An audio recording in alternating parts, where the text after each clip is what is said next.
বর্তমান সময়ে শহরাঞ্চলে যারা টবে ছাদে গাছপালা করছেন তাদের কাছে সার জোগাড় করাটা যতটা সোজা তার থেকেও কিন্তু অনেক কঠিন হয়ে যায় মাটি জোগাড় করা। এই মাটি কিন্তু সহজে পাওয়া যায় না।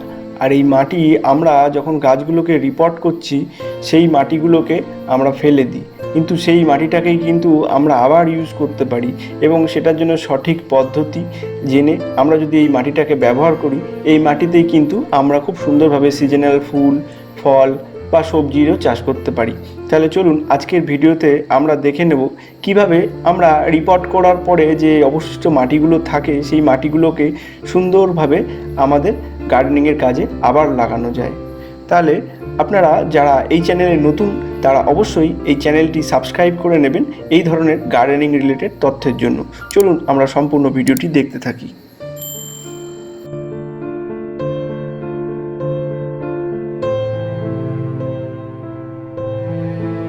তাহলে আজকে আমি তৈরি করে দেখাবো কি করে ফেলে দেওয়া আমাদের পুরনো বাগানের মাটিগুলো থেকে আবার নতুন করে খুব শক্তিশালী মাটিতে রূপান্তরিত করা যায়। এই যে আমার সামনে দেখতে পাচ্ছেন এখানে কিন্তু এই মাটি রয়েছে, এই যে দেখতে পাচ্ছেন অলরেডি যে শেকড়, পুরনো শেকড়গুলো রয়েছে। তো প্রথমে আমাদের যে জিনিসটা করতে হবে, এই মাটিগুলোকে ভালো করে রিপোর্ট করার পরে, এগুলো রিপোর্ট আমরা কখন করি যখন গাছে প্রচুর শিকড় হয়ে যায় সেই সময়। তো অবশ্যই এই সব মাটিতে প্রচুর পরিমাণে শিকড় থাকবেই, ঠিক আছে। তো এগুলো চেষ্টা করবেন একটুখানি সুন্দর করে বেছে নেওয়ার, যাতে এই শিকড়গুলো না থাকে, এবং মাটিটাকে ভালো করে একটু রোদ খাইয়ে নিতে হবে। ভালো করে রোদ খাইয়ে নিলে মাটির ভিতরে থাকা বিভিন্ন রকমের পোকামাকড় এবং বিভিন্ন রকমের ব্যাকটেরিয়া যেগুলো থাকে সেগুলো নষ্ট হয়ে যাবে। এই যে আমি শিকড়গুলোকে ভালো করে বেছে নিলাম, মোটামুটি বেছে নিলাম। হ্যাঁ, তো এরপরে কিন্তু এই মাটিতে কিন্তু সেরকম ভাবে খাদ্য কিছু নেই, গাছ অলরেডি টেনে নিয়েছে। যে পুরনো গাছ ছিল এর আগে আমার যে সমস্ত বুগেনভেলিয়া গুলো রিপোর্টিং করেছিলাম তারই মাটি এগুলো।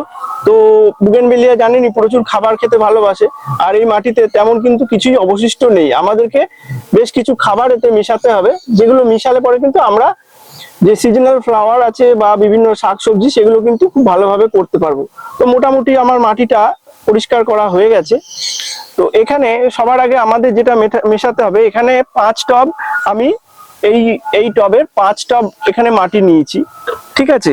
তো ফার্স্টেই আমি এখানে যে জিনিসটা দেব সেটা হলো এই গোবর সার, ঠিক আছে। এখানে এই 1 টব মতো গোবর সার আমি নিয়ে নেব। এই যে 1 টব গোবর সার নিলাম। যেহেতু আমরা ফার্স্ট গাছগুলোকে পটিং করব, একটু মাঝারি আকৃতির গাছ নিয়েছি আমি, আর এই গাছগুলোকে লাগাবো। তো সেক্ষেত্রে এরকম ভাবে আমরা এই গোবর সার এতে 1 টব মতন মিশিয়ে নেব।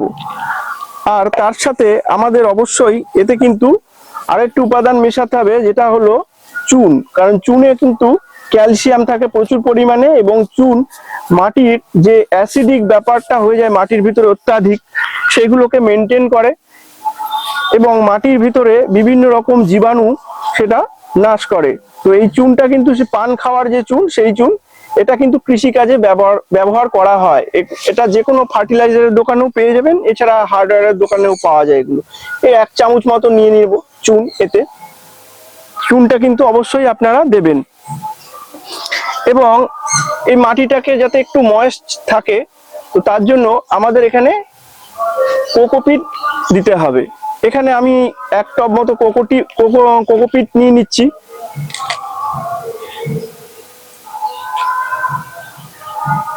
এই যে এখানে 1 পট কোকোপিট নিয়ে নিলাম এর ভিতরে।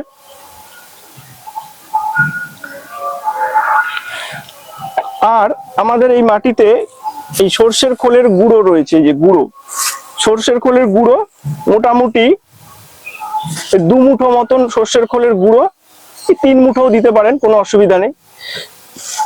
সর্ষের খোলের গুঁড়ো দিয়ে দিলাম 3 মুঠো। এটা কি হয়েছে, গাছকে যে নাইট্রোজেনের সরবরাহটা খুব ভালোভাবে সাপ্লাই করবে এই সর্ষের খোলের গুঁড়োটা। তো এটা প্রথম ভাগে আপনারা যখন মাটি তৈরি করছেন তখন অবশ্যই এটা দেবেন সিজনাল ফ্লাওয়ারের ক্ষেত্রে। আর তার সাথে আমরা দেব সিঙ্গেল সুপার ফসফেট। এটা কিন্তু গাছের প্রাথমিকভাবে শিকড়ের বৃদ্ধির জন্য খুব ভালো কাজ দেবে সিঙ্গেল সুপার ফসফেট। প্রায় 1.5 মুঠো মতন নিয়ে নিলাম সিঙ্গেল সুপার ফসফেট। আর এতে মেশাবো হচ্ছে ম্যাগনেসিয়াম সালফেট। ম্যাগনেসিয়াম সালফেট কি করবে, গাছের পাতাগুলোকে, যেহেতু আমরা এখন সিজনাল ফ্লাওয়ার লাগাচ্ছি এবং গাছগুলোর খুব বৃদ্ধির দরকার তাড়াতাড়ি, এবং পাতাগুলো যাতে সুন্দর সবুজ সতেজ থাকে, সেজন্য আমাদের এখানে ম্যাগনেসিয়াম সালফেট দিতে হবে। এখানে এই চামচের 2 চামচ দিয়ে দিলাম ম্যাগনেসিয়াম সালফেট, এবং তার সাথে আপনারা হাড় গুঁড়ো অ্যাড করে দেবেন 2 মুঠো মতন। এটা কিন্তু স্লো রিলিজ ফার্টিলাইজার। এটা কম্পোস্ট হতে অনেকটা সময় লাগে গাছকে। যে আমরা প্রথমে সিঙ্গেল সুপার ফসফেট দিয়ে দিলাম, তাতে কিন্তু গাছ এটা খুব তাড়াতাড়ি অবজার্ভ করবে, কিন্তু এই যে হাড় গুঁড়োটা দিলাম, এটাও কিন্তু ফসফেট আছে এবং ক্যালসিয়াম আছে। এটা গাছ ধীরে ধীরে গ্রহণ করবে এবং এটা গ্রহণ করতে সময় লাগবে। গাছ এটা কম্পোস্ট হবে, তারপরে এটা ফসফেট রূপে রূপান্তরিত হবে এবং গাছ সেটা শিকড়ের মাধ্যমে নেবে। এখানে আমি এটা 2 মুঠো সিঙ্গেল সুপার ফসফেট দিয়ে দিলাম, এবং তার সাথে একটু হিউমিক অ্যাসিড আমরা এতে মিশিয়ে দেবো। কিছুটা হিউমিক অ্যাসিড এইভাবে মাটিতে আমরা ভালো করে মিশিয়ে দেবো, এবং এই মাটিটাকে ভালো করে সুন্দর করে আমরা মিক্সড করে নেব। এই যে দেখতে পাচ্ছেন, এটাকে মিক্সড করে নিলাম।